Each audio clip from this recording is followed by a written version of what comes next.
சத்தியம் நீதான் சகலமும் நீதான் நித்தியம் என்னில் நிலைப்பவன் நீதான் அருணாச்சலா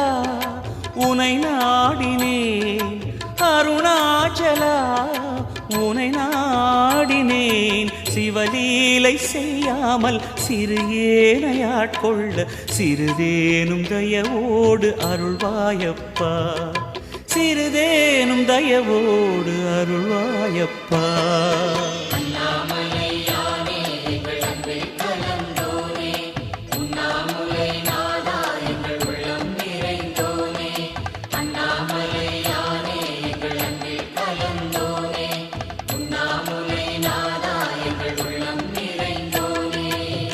சிவமயமாக தெரிகிறதே சிந்தையில் சிவயோகம்